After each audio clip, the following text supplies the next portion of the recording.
Welcome to the HR Chat Show, one of the world's most downloaded and shared podcasts designed for HR pros, talent execs, tech enthusiasts, and business leaders.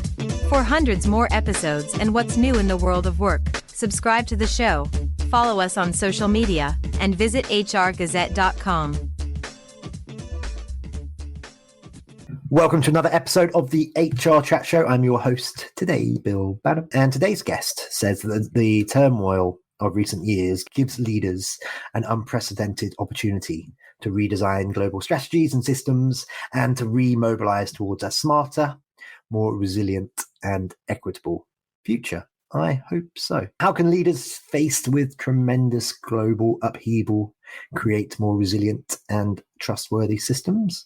Well, find out as I chat with Terence Tse, my friend and co-author of the awesome new book, The Great Remobilization, Strategies and Designs for a Smarter Global Future. Terence, how are you? Welcome to the show. Thank you very much for having me, Bill. I'm doing very, very well. It's great to be here. Always nice to be able to talk to you. Listeners, I love Terence. He's mega. And I'll explain more why as we go through today. But before we hit record today, Terence and I, we were like, we can't remember which podcast he was on before, whether it was this one, the HR Chat Show, or the HR in Review pod, which is another one that I host. So let's assume it was on the HR in Review pod, in which case, Terence, please introduce yourself to our listeners. Tell them all about yourself and what you get up to. Very happy to do so, Bill. Thanks again for having me. The love is actually mutual. Feelings is actually mutual to you. My name is Terence, and I am a professor of finance at Holt International Business School. But in addition to the job as an academia teaching finance, which can be a boring subject, especially when you actually do it again and again and again for past 20 years. That's exactly what happened to me in the past 20 years. I started to actually look into technologies and trends several years ago. Founded a company, AI company along the way, and wrote a thing this is my fourth book. Right. This is my fourth book, and this is the first time I actually wrote a book with Olaf Groth and Mark Esposito, as well as Dan Zer. The book is on not just trends, but the need to actually think about what we must do in the future. Several months ago, I would say what we should be doing, but now I think it looks like the world is getting more and more broken, and I think it is time for us to do something about it. It is certainly scary times that we live in. I turned 40 earlier this year, the big milestone, and this is the first time in my life that I remember living in a period of potential nuclear annihilation, for example. That's not a great place to be, Terence. Anyway, let's not go down that route just yet. Okay, let's start by chatting about a recent event that I was involved in and you were involved with, and that was the Disrupt HR London at Holt International Business School. You were one of the 14 speakers, 15 actually, because I think we had a 10-minute talk as well by Perry Timms, who's amazing. Tell our listeners a little bit about your session at Disrupt HR London at Holt, and what did you think of the event? First, it was a great honor to be there. Actually, it's the honor is the secondary, and to me, it's fun, and it's fun to be speaking, and it's even more so to be listening to what the others are actually saying and how they actually do it. I would recommend it to anyone who has a chance to go to any one of these Disrupt HR events. Mine was very mundane compared to very of our guests, all the other speakers were doing. Mine was actually on GPT, more like a Chat GPT. Basically look at why Chat GPT, what is it all about, and what are the things that fewer people actually know about Chat GPT. And the fact is that it can hallucinate big time, and it actually makes a lot of mistakes. The problem, of course, is that you need to know the mistakes are made. And as I was saying in the first Disrupt HR event, the fact is this: I think these are the days where people don't take the time or the patience or the bandwidth, to check what you're actually seeing. So, I have a feeling that whatever ChatGPT or equivalents actually throw at us, we would actually end up trusting that to be the right, to be the right output, to be the fact, which is of course wrong. And it's scary how wrong it actually can be. Anyhow, we also look at where ChatGPT is going from a business perspective. So, but yeah, all in all, it is about the fact that there is no question that we are stepping into a world where technology is only going to play a much more important role in our future, or ever increasingly important role in our future. So off-air listeners, I was singing Terence's praises. This guy's presentation style is amazing. He's got an open invite to any event that I ever am involved with, and from a production side. He's a very understated guy. He kind of disarms the audience because he comes up there, he's very humble, and then he'll just crack a joke out of nowhere. And it'll be a little bit risque, and then all the audience are like, "What?" And then they're laughing and they're applauding. This guy has got it going on. I'm telling you, he's very charismatic. Anyway, let's talk a bit about the Great Remobilization strategies and designs for a smarter global future. Now, give us a summary in 60 seconds or less. Summarize the book for us. So 60 seconds. I think I think we had got problems, we have always had problems, but I think now the problems are piling up on top of each other. I think the globalization 1.0, 2.0, as however you define it, came to an end. If anything, we're actually seeing the sharper ends of globalization, which prompted us to think, like you were saying, Bill, at the very beginning, we need to make the world a little bit more, actually not just a little bit more equitable. And so what we decided to do with this very book is very simple. We are trying to actually figure out what are the right things we should be doing in the future. What are the things we need to start thinking about to create a better future? We actually went as far as saying that, we basically need a new operating system for the world, because the one that we have been operating on is old and tired, and clearly, it is working against us.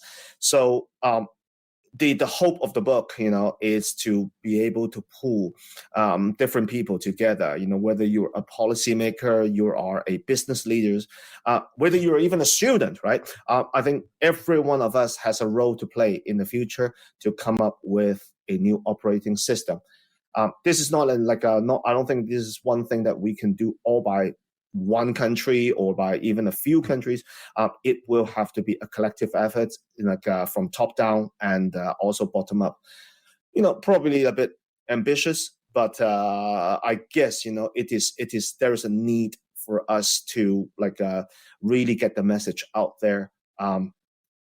Otherwise, I can't imagine what kind of a world our children's children will actually be living in. I just can't imagine.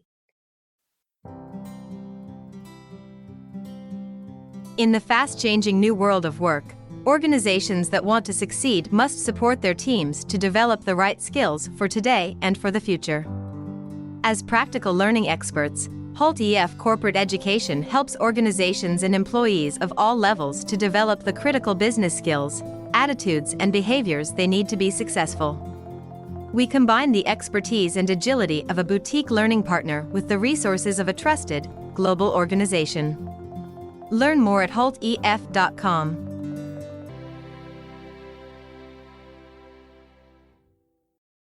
So I was lucky to be brought up during the 90s. It was a very optimistic time.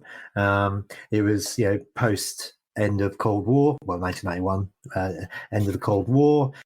You had this neoliberal globalist outlook on things. Bill Clinton was saying that everybody can trade together. Don't worry about it. He was playing his saxophone. He was being a cool dude. we're now in the 2020s. I see a world where things are reverting, perhaps. You're getting protectionist regional blocs. You've got Europe, you've got the US, and that being a hegemon and protecting the Americas. You've got China dominating things in the east of Asia, and you've got Russia trying to claw back whatever it can from what it lost from the Soviet Union. Is it really possible, Terence, to achieve that neoliberal globalist dream now? Or have we gone too far? I think we have gone too far. Bill, you were saying the 90s. I actually grew up in the 80s, actually 70s, 70s, 80s. 80s were wonderful. Granted, yes, there was it was probably the height of the Cold War. There were still wars, but there's no if you were to ask me, the 80s were at least a decade of prosperity, at least a decade of the start of innovation, and it was those days were great, right? Now you rightly said so, that the world is getting more and more protectionism is once again in play. This is a term that 20 years ago, I think it was for a moment, for some I don't know, small countries, they would do that. But now, even the largest countries in the world will actually talk about this. Nationalism is again on the rise. It seems like people never really learn the lessons of World War II, right? Especially now when if you look at Europe, right? The fact that Poland did not actually go too far right, was a win. It is crazy if you think about it this way. So I think at the country level, like you said, right? Is it possible to actually change? I would say just by changing the, I don't think it's that easy to actually swing people's view back, from far right to more a center, right? Which is what I think we would need, if we want to live in a world that is, that has got fewer conflicts, among people. But I think, one thing that we argued, is that, technologies do play a role in basically swinging people's opinion, right? And in other words, right, it was actually the individuals, so whether we are the information receiver or the information giver, they both have a role to play. And I don't pretend, for a moment that I've got the solution to all the social ills, right? I simply don't. But the fact is that technologies actually play a very, very important role. And if governments are serious about doing something about changing the dialogue, there is definitely a need for more I guess restrictions, more ideas on at least curbing fake news, right? Or or what do you call it, post-truth, or whatever the term is these days. So I think it is doable. It will probably require a lot of political will and a lot of our own will as well. But I think it is actually doable. But then the question is, if we don't do anything, where is this path going to lead us to? Right, that is quite worrying as a prospect. I think it was Einstein who said nationalism is the measles of mankind. Okay, so we've got this situation where, sure, you've got geographical blocks which are becoming more protectionist. Nationalism is unfortunately on the rise. I try not to be political on this show, but there we go. I just shared my views, listeners. But conversely, technology is enabling folks to work together more closely than they have done ever before. And so maybe on a cultural level, people get a chance to understand each other better than ever before, even if their governments are trying to block stuff. What's happened in the last 5 to 10 years to permit employees to have relationships with other colleagues all around the world? How have things changed there? How has technology enabled the average worker to reach out to someone across the world and to build up a collaboration and cohorts? I mean, so I think interestingly, you're actually asking that this question, because if we were to actually go back to, fast forward, go back 5 years, right? Only 5 years. The fact that we would be doing a podcast here online, right? It's a strange request, way back then. I remember all the meetings, can we actually what you would say is, can we have a phone call rather than looking at each other's eyes on the video through a camera? That was odd. That was totally weird. I couldn't bring myself to it. For someone like me, I would never agree to do something like this, simply because I like seeing people in person, because I believe that you can actually get to build more connections with people, right? When you see them face to face. So and then the COVID came, and then everything's just changed, right? We had to adapt, and we changed. And even the culture actually changed as well. So in our book, when we actually talk about how COVID has actually changed us, one of the things that we realized was the fact that even our collaborative patterns have changed. You're quite right. We can now start working with people from remote locations abroad, right? Far better than before. But what we have also found was we actually found a research done at UC Berkeley, where my co-author Olaf Roth actually is a faculty member there. And so we in the research is actually I look at a tech company, a big tech company, looking at how people actually work together. As it turned out, what happened with COVID and the fact that we can work online actually get people to work only or mostly with those people whom they know, not the people whom they don't know. So the result, I think there was a reason for it, because you just don't run into them or there's no water cooler chat anymore, right? You don't share the same lift, elevators, right? You don't actually run into them on the staircase, right? So you tend to actually stick to work with those people whom you know.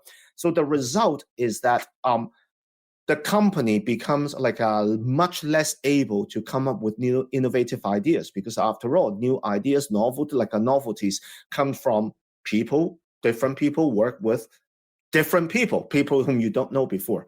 So in that sense, right, I think we have got a much bigger reach, but the richness has definitely has definitely come down. It is basically we favor reach, but at the expense of richness. I think that is an issue. Fidello Inc. is a consulting firm specializing in improving human performance, and we're proud to support the HR Chat podcast. We help identify strategic competencies and behaviors that drive results. Our team offers an HR web software to manage systems, reports, and data for HR people that need the best insights to make the right decisions and achieve better results. Learn more at fidello.com. Okay, so just continuing on that thought for a moment, what kind of a disadvantage are newbies, new folks into the workforce? Well, what does that disadvantage look like? And what I mean by that, Terence, is when I got my first proper job, if you like, at a big publishing house in West London many years ago, before I was a grey dude. The stuff that I would learn by just sitting there, the stuff I'd learn by osmosis, there's people chatting around me as a junior guy, the politics, as well as procedures and whatnot, just by sitting there. Young people don't get that anymore because they're not physically in the office, or if they are, maybe it's 1 or 2 days a week. So what are they losing? I think it is definitely not a great way for anyone to start, simply because I've heard so many times that people just join the company without having met anyone. 6 months, 9 months, 1 year into into the new job, right? That's not good, simply because I believe it is important to be able to plug into a system so that you can know how the system works. You can get to know the people, even if it means saying hello from afar, right? And it makes a huge difference. But there is another, a very interesting, discovery when we're actually writing the book. When we interviewed one of the senior executives from one of a larger companies, and he was actually saying that, if we don't see the staff, right, how do we actually make promotion assessments, right? How do we know? We used to be able to see the people, right? At least you can actually form the impression. But what are you going on now? In order to form an impression, to actually decide whether someone is getting a promotion or not. It's a lot harder to do it in an environment where everyone just talk to each other online. And when the meeting is over, you literally just press the leave button and that's it, right? Think about it. In actual meetings, right? You actually linger around and say goodbye and walk to the lift. You have got a chance to chit chat. You don't even get a chance to actually get to know the different people. How can you actually decide on whether someone should be getting a promotion or not? Based on what, right? Just based on the work or based on the person. It actually turned out to be very, very difficult, in that sense. So, I think it's not just for newbies. It's actually for for those people, the veterans who are actually at the higher echelon. It is difficult. And just briefly, you work with lots of clever young people at Holt International Business School, of course. You teach lots of clever young people. Do they care? Do they have a different attitude towards this stuff? Attitude. I think, the attitude right now is a bit different. I think the expectations, I don't think it's just people at Holt, don't get me wrong, right? It's basically it seems to be a different expectation. So, the fact that, if I were to join a new job that I have to actually turn up 5 days a week, I'm not so sure I can actually do it anymore. 4 days, I will say yes, happily, but 5 days, I'm not so sure, right? Now, and I've heard when